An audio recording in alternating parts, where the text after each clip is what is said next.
Hello, hello, hello. Welcome back, welcome back, welcome back. Welcome back. Let's do a quick tech check. If you can see and hear me okay, please drop a yes in the comments so I can know that all things are good on the tech front. Today, we are going to be talking about what you should do after somebody says no to you on a sales call. Specifically, I want to cover a few things. The first one we'll talk about are three beliefs that kill follow up in a coaching business and why they're wrong. We're also going to be talking about three kinds of no that you're going to hear on a sales conversation and which ones actually open doors for you and which ones you should just close the door on. We're going to be talking about what genuine relationship follow up looks like versus pipeline management. And we'll be talking about the specific touch points that keep a conversation warm without being pushy. We're going to talk about following up from belief, that the kind of belief that produces different results rather than following up from need or desperation. And then finally, we're going to be talking about the clarity of your offer and how it determines the effectiveness of your follow up. So we have a lot that we're going to be covering today. Welcome back. Welcome back. Thanks so much for joining. The thing about it is that most coaches treat hearing no like the door is closed, like a closed door. And they have the conversation. The potential client says not right now, or I need to think about it, or this isn't the right time. And then the coach says, of course, no pressure. Reach out when things changes. And then the coach never follows up. And then 3 months later, the coach wonders why her pipeline isn't growing. So today I want to talk about what most coaches get completely wrong after a sales conversations. And I want to make the case that hearing no is not the end of the conversation every time. That hearing no is actually an opportunity to start a different conversation. So, welcome back to another episode of Nick at Noon. My name is Nick Scott. I'm the founder and CEO of Her Income Edit. We are an online education platform where we help professional women turn their existing skills into multiple streams of income through coaching and digital products. And we do this without encouraging our clients to leave their 9 to 5. We don't subscribe to burnout culture or hustle culture, and you don't have to start from scratch. Today is Tuesday on Nick at Noon, and we talk strategy. And before we get into today's episode, I want to mention real quick that I'm hosting a live workshop on May 30th. Hopefully, you've heard about it by now. It is called Her Income Lab. Registration opens in May, but the wait list is open. So the link for the wait list is down in the description. You'll be the first to know when doors open. You can also visit my website at herincomeedit.com/workshop. Now, if you haven't already, I kind of already gave you a preview of what it is that we're going to be talking about in today's episode on Strategy Tuesday. So if you haven't already, I encourage you to go get your notebook and your pen or whatever it is that you take notes on. Share this episode with your biz bestie or with someone who needs it. And if you have any questions or comments, drop them in the chat if you're watching live, or you can leave them in the comments if you're watching the replay, and I'll get to them at the appropriate time because we're about to get into this conversation. So let's talk about it. Let's talk about it. Let's talk about the follow-up strategy that turns no's into yeses. We're specifically talking about the follow-up strategy that turns no's into yeses today. Hello, hello, hello. Thanks for joining.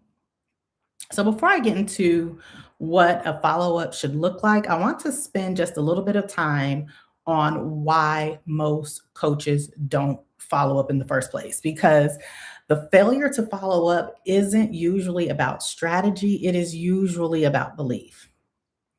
So, the first belief that kills follow up is the belief that when a client says no, that no means no forever.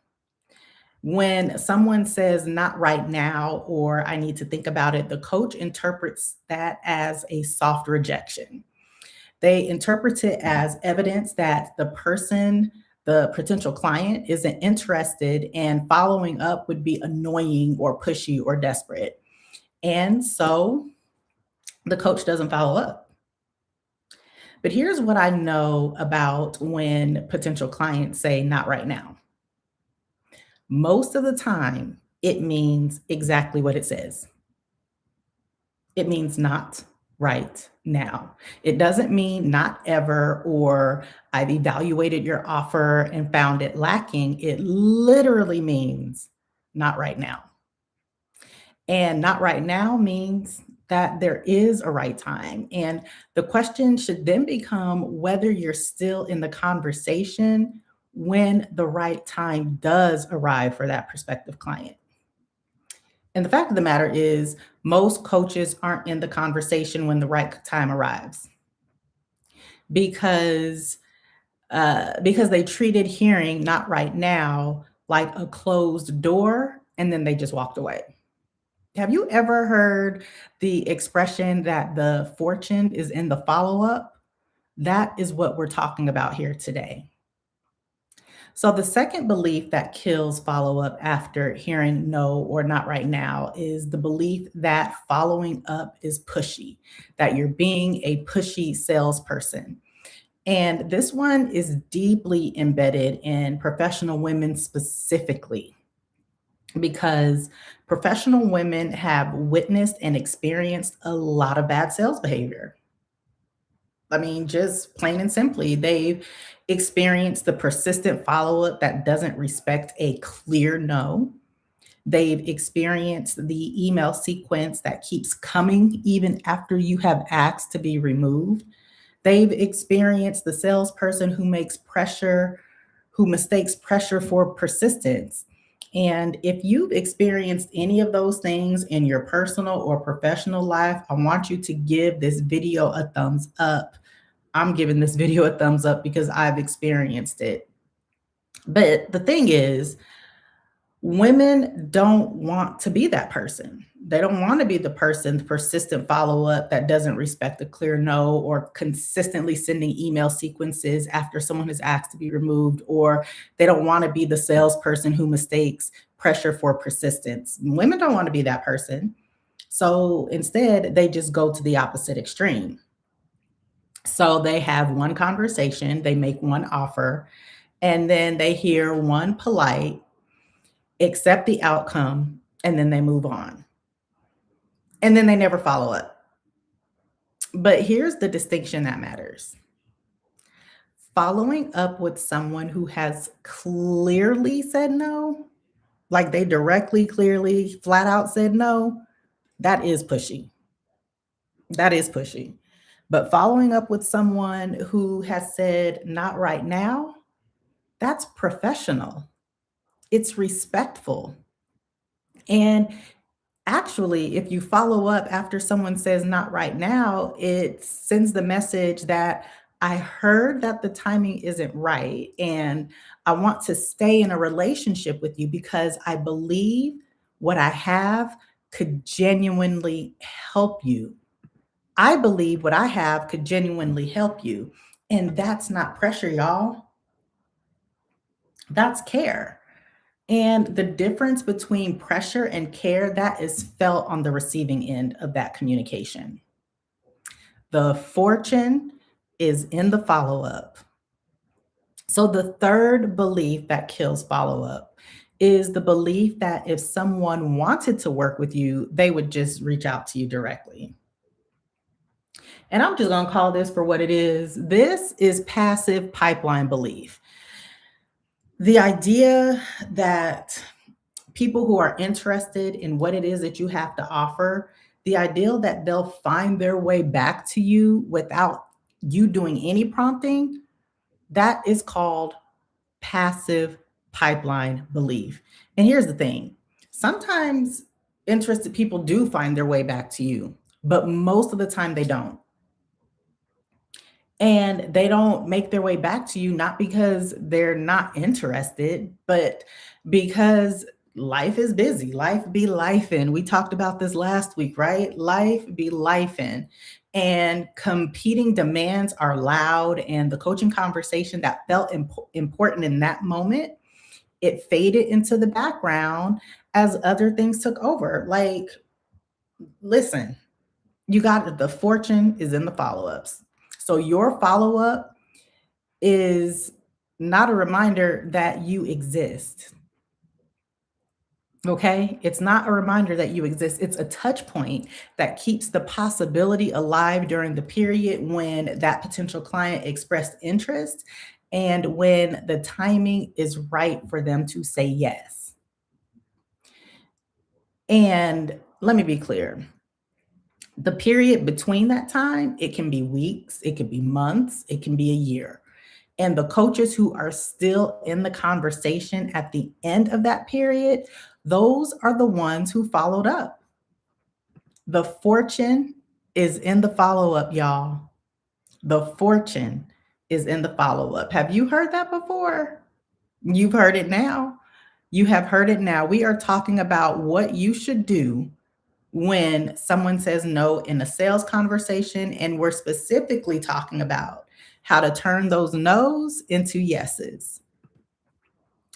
So now I want to spend some time unpacking the different kinds of no because every no is not the same, and treating all the no's that you hear the same is one of the most expensive mistakes coaches make in their pipeline management. Okay. So if you haven't already, this might be the time in the conversation where you might want to start taking some notes because I'm going to be talking about the different kinds of no's that you're most likely going to hear on a sales conversation. Okay. So the first kind of no is not right now. That's the first kind of no that you're going to experience. And this is the most common response in a sales conversation. And it almost always means one of three things. So, not right now can mean that the timing is wrong. Like, literally, the timing is wrong, a financial situation, a personal circumstance, a professional season that makes investing in what it is that you have to offer, it makes it genuinely difficult right now. The timing can be wrong. Not right now can also mean that the urgency isn't high enough, that the problem that your prospective client, the problem that they're experiencing is real, but they've been tolerating it for so long that it doesn't feel like an emergency yet. And the third thing that not right now can mean is the decision making process isn't complete. So maybe your client needs more time to think about it. We are talking about someone investing in a, a service that is going to cost them multiple five figures, multiple four figures, right? So maybe your client needs more time to think about it. Maybe they need to discuss it with their partner. Maybe they need to think about the investment fully before she commits. And here's the thing, all three of those scenarios, they are worth following up on. The fortune is in the follow up, y'all, because all three of those situations, they resolve over time. Financial situations change, urgency builds when the problem doesn't get solved, and the decision making process, it comes to an end. And the coach who is present at those moments of resolution, that is the coach who gets the yes. That is the coach who gets the yes. So that's the first kind of no. The first kind of no is not right now. And as I said, that is the most common no that you're going to hear on a sales conversation. So the second kind of no is it's not the right fit. And this kind of no is just a little bit different because this is the person who has genuinely evaluated your offer and they've concluded that it's not what she needs right now. Maybe the specific focus of your coaching isn't what she's looking for. Maybe the investment level isn't aligned with where she is. Maybe she's decided to pursue a different path to the outcome that she's after. All of these are real, and these are situations that you will experience if you haven't already. But this kind of no, the not the right fit kind of no, this one deserves a different kind of follow up. Not the right fit doesn't require a follow up that keeps pushing the same offer, right? Because they said that it's not the right fit. But this one, it requires a follow up that keeps the relationship warm because, again, people's circumstances change literally like the time on the clock. The path the client ended up choosing, it might not work. The focus that she thought wasn't relevant might become exactly what she needs in 6 months and 9 months and 12 months. And if you're still in a relationship with her when that happens, guess what? You're the first person that she thinks about when it's time to make a decision. So that is the second kind of no that you'll hear in a sales conversation. The first one was it's not the right time, and that one's the most common. The second one is it's not the right fit, and yeah, that might be true, but again, circumstances change. And then the third kind of no that you will hear, and it's probably the one that you're going to hear least likely. The one that you're going to hear the least, but the third kind of no is the hard no. The hard no. And this is the one where the person has communicated clearly, directly, that they are not interested in what it is that you have to offer. I mean, they literally said, not right now, not later, not ever. And this is the only kind of no that doesn't warrant a follow up. And like I just mentioned a second ago, it's also the rarest kind of no. The rarest kind of no, because most people, when they're not interested, they'll give you a soft no because we're human, and human nature is that we don't want to hurt the other person's feeling. They'll say not right now, or they'll say I'll think about it. And that's because direct rejection is uncomfortable for most people to give. Most people are not comfortable saying no, and they're not comfortable saying no in the context that no is a complete sentence.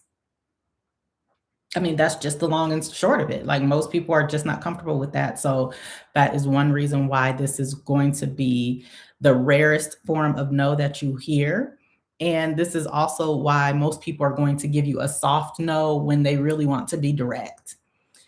But when you receive a hard no, I want you to completely honor that and then just move on. But when you receive a soft no, understand it for what it is. So if somebody says, not right now, this isn't a right fit, understand it for what it is. It means the door is still open. A relationship, it still has possibility. And it's a conversation that isn't finished yet. The fortune is in the follow up, y'all. Now, let me get into what effective follow up does look like. I don't want to spend any time talking about the annoying or the pressuring kind because we've all experienced it, and this is not what I would encourage you to do within your business. I want to talk about the kind of follow up that keeps relationships warm, the kind of follow up that demonstrates that you're paying attention and it keeps you top of mind until the timing is right for your potential client. The foundation of effective follow-up, it is genuine. It is a genuine relationship. It is not sales management. It is not sales management, and here's what I mean. The coaches who follow up most effectively, they're not the ones with the most sophisticated CRM systems. So please do not take this conversation and think, oh my gosh, I just listened to Nick at noon and the fortune is in the follow up and I'm only one person. So I need to go and get this expensive CRM system. I'm not saying that. And if you keep listening and you keep watching, you'll understand why you don't need a sophisticated CRM system. They might be helpful, but if you're not at that stage in your coaching business yet, you don't need it. So the coaches who follow up most effectively, they're not always the ones with the most sophisticated CRM systems. They're the ones who genuinely care about the people they're in conversation with. They're the ones who are paying attention to what's happening in people's lives. And then they follow up because they're interested in how things are going, not just in whether the timing has changed. And that part is so, so, so, so, so important. They are genuinely interested in what their clients are going through. You always have to remember that there are actual humans on the other side of that email, on the other side of that text message, on the other side of that phone call. They're actual humans. So the coaches who follow up most effectively, they're paying attention and they're following up because they're interested. And changing your lens around this and going from a lens of sales management to genuine relationship, I'm telling you, it changes everything about the quality of your follow up because the person who is on the receiving end, they can feel the difference. They can feel the difference between your sales conversations and genuine relationship conversation. A follow up that says, I've been thinking about you and I wanted to check in on you. And I wanted to check in on how the situation you mentioned is going. That is received completely different than one that says, I'm just circling back to see if you're ready to move forward, right? We're in a relationship business. Coaching is a relationship business. The best coaching practices, the best coaching businesses are built on relationships. So, in that scenario that I just described, one is a relationship and the other is a pipeline notification. I'm just circling back to see if you're ready to move forward.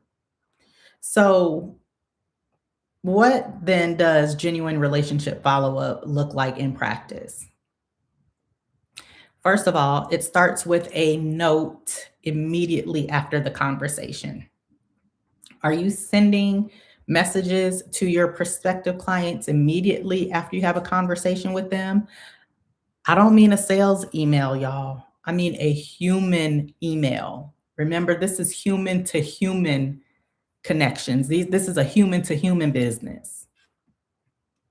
So you can send a note that says how you appreciated your conversation and you're just thinking about what they shared with you because this note, it does something important. It established that the conversation that you just had, that it mattered to you beyond the potential transaction. I don't know about you, but I don't like transactional relationships. I don't like conditional relationships.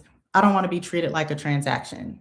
I want to be treated like a human. I want to be treated like someone who has feelings, like someone who has a whole life going on, right? Like it makes a difference.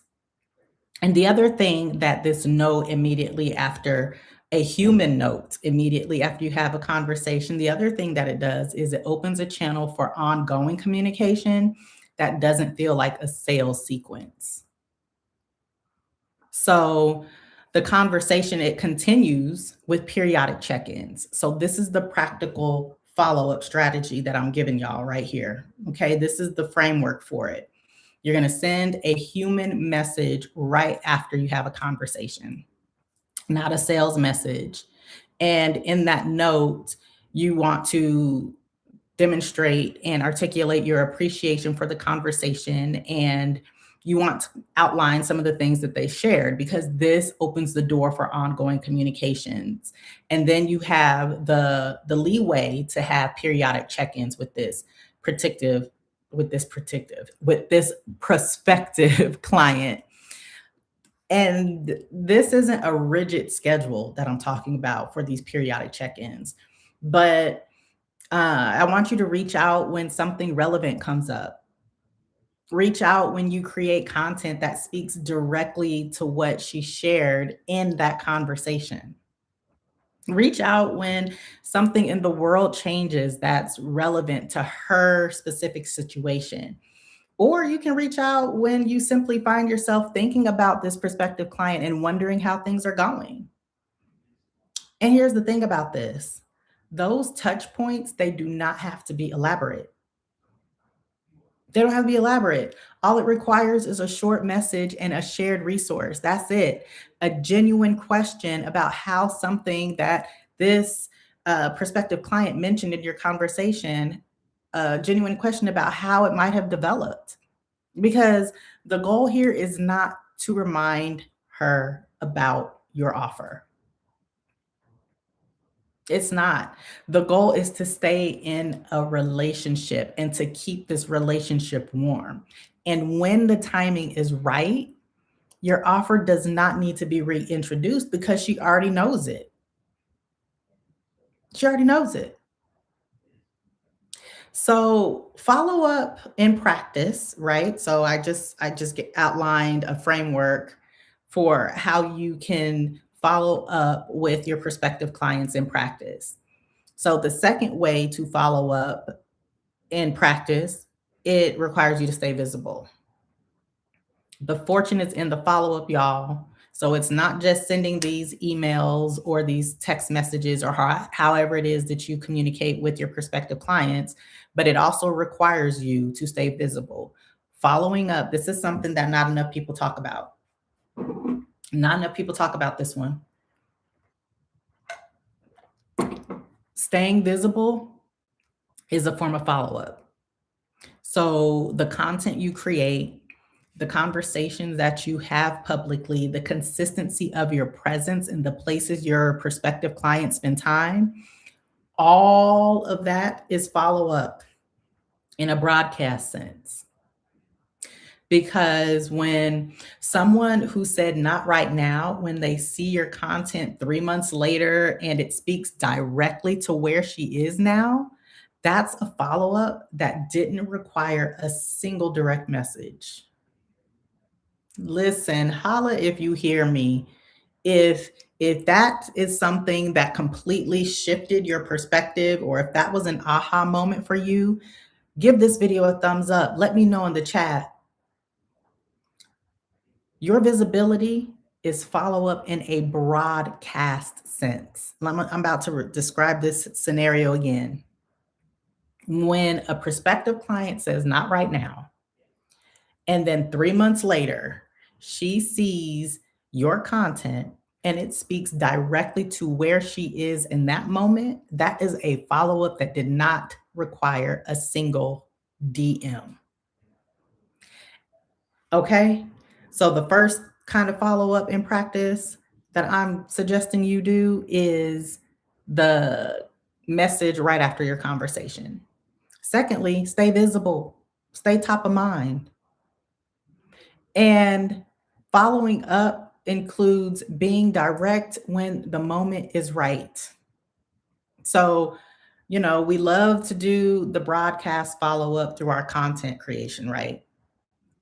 We might even have no problem sending these emails after conversations and keeping in touch periodically. But following up also includes being direct when the moment is right. Because let's be clear, if you are not comfortable with sales and you want to be in this business, you're going to have to get comfortable with sales.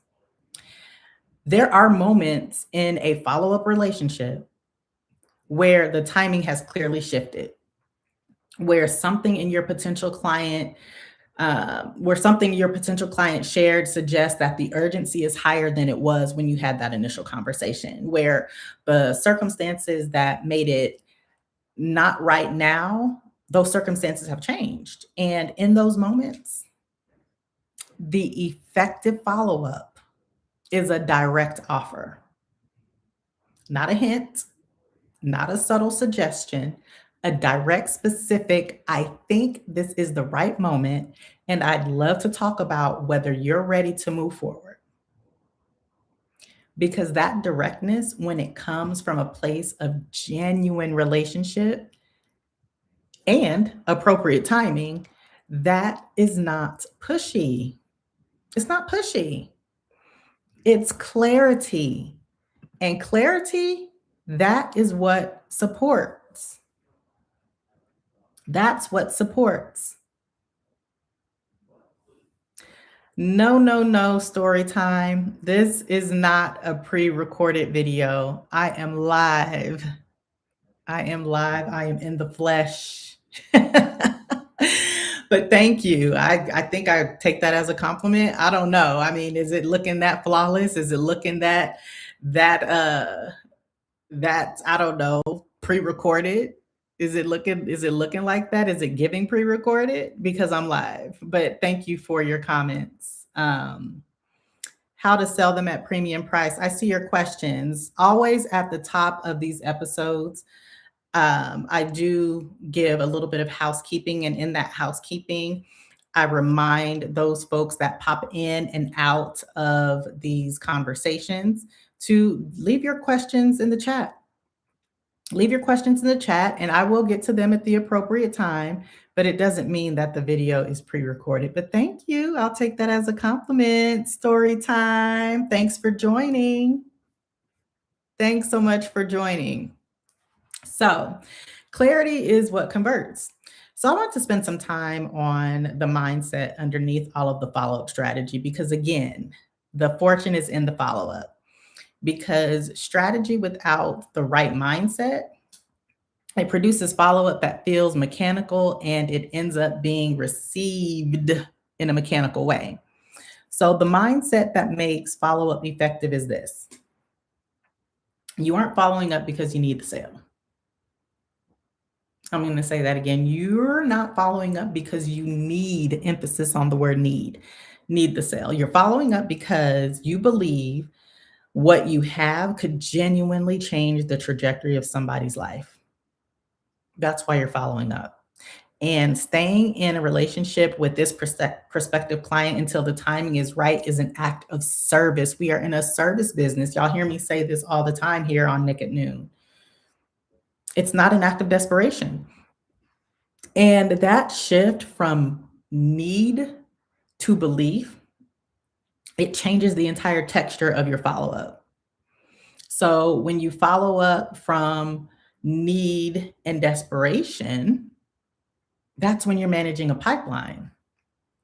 You're tracking who might convert and when. You're thinking about your income goal and who's closest to saying yes. And the person on the receiving end, they can feel that energy even when the words sound professional. So when you follow up from belief, you're nurturing a relationship. You are thinking about what this person is going through and whether the timing has shifted. You are staying present because you care about the outcome for her, not just your business. And that energy, when it's genuine, it produces a completely different quality of communication. It produces a completely different quality of communication. It produces the kind of communication. Just one second.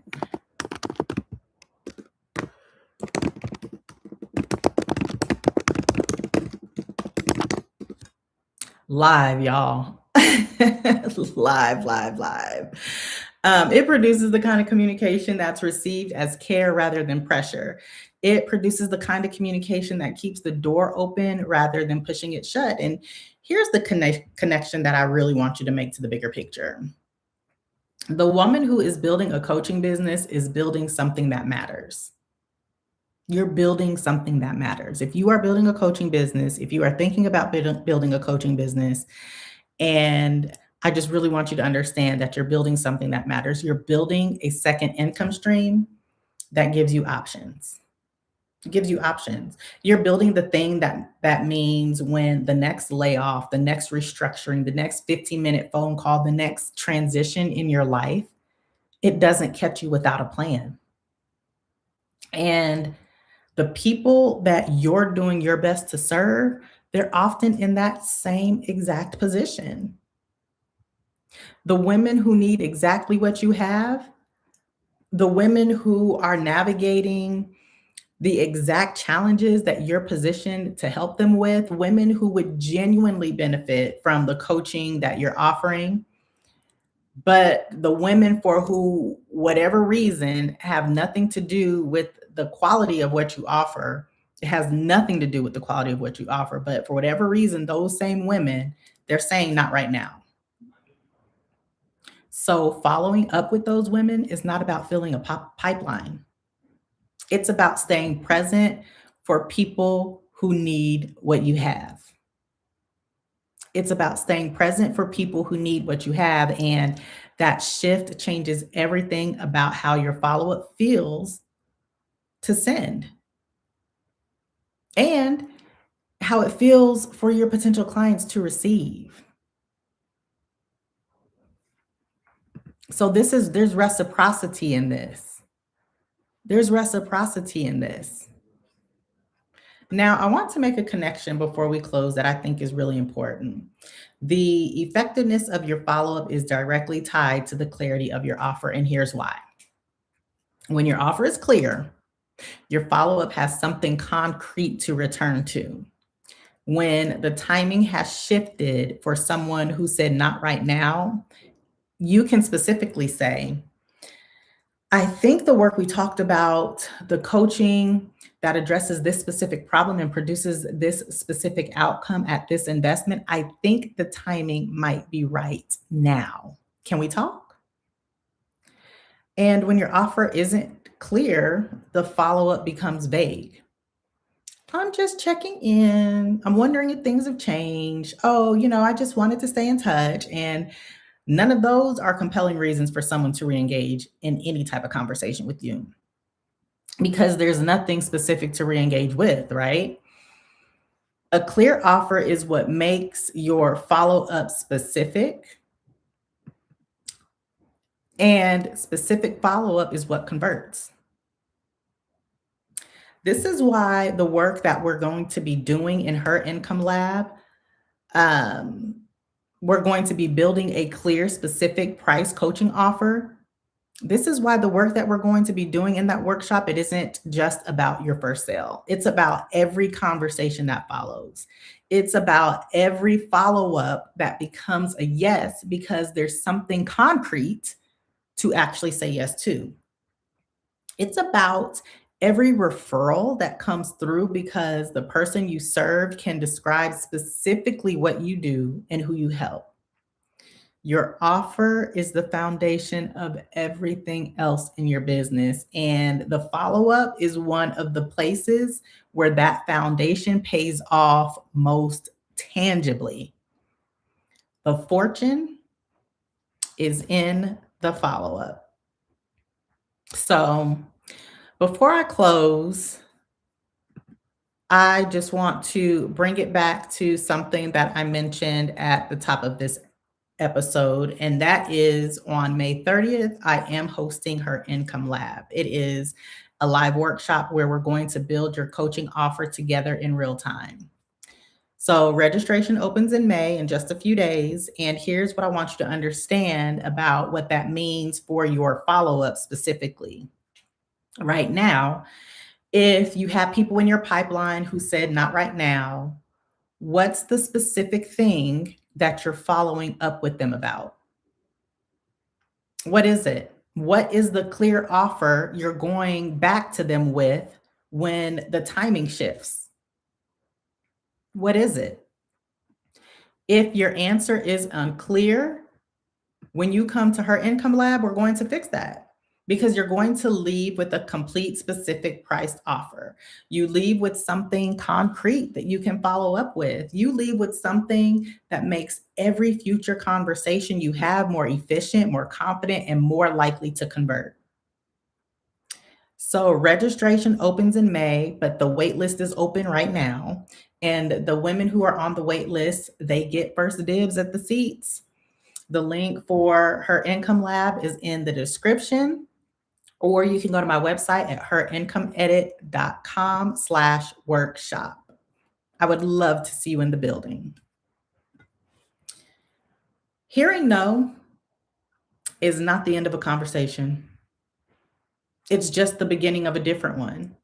And the coaches who build the most consistent income, they're not the ones who close the most sales in a single conversation. They're the ones who stay in a relationship with their prospective clients long enough for the timing to shift. Hello, hello, hello. Thanks for joining. They're the ones who follow up from a place of genuine care rather than pipeline management. The coaches who build the most consistent income are the ones who keep showing up for the people they're meant to serve, even when the people aren't ready yet. Your skills, they're your backup plan, they're your leverage, and your skills are your next income stream. And the people who need what you have, they're out there right now. Some of them may have already said not right now. And guess what? They're waiting for you to stay in the conversation long enough to be there when the timing changes.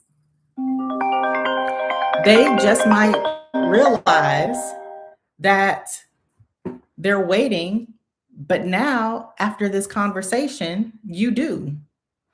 Your clients might not realize that they're waiting for this conversation to continue, but now that you've listened to this episode, you you know that your clients are waiting. So I encourage you to stay in the conversation. I want you to come back for Money Making Wednesday, because tomorrow we are going to be talking about what to do when someone says you're too expensive. We're going to be talking specifically about how to handle objections without discounting. So if you haven't already, I want you to hit that subscribe button and turn your notifications on, so you don't miss anything. I am here Monday through Friday live, not pre-recorded story time. I am live Monday through Friday at noon Mountain Time. Thank you, thank you, thank you so much to each and every one of you who popped in and out of this conversation today. I did see you. I saw you. Thanks so much for joining. Thanks so much for showing love. Come back tomorrow. Set your reminders. The link for the Her Income Lab workshop is down in the description, or you can visit my website at herincomeedit.com/workshop. And I will see y'all in the next one. Bye.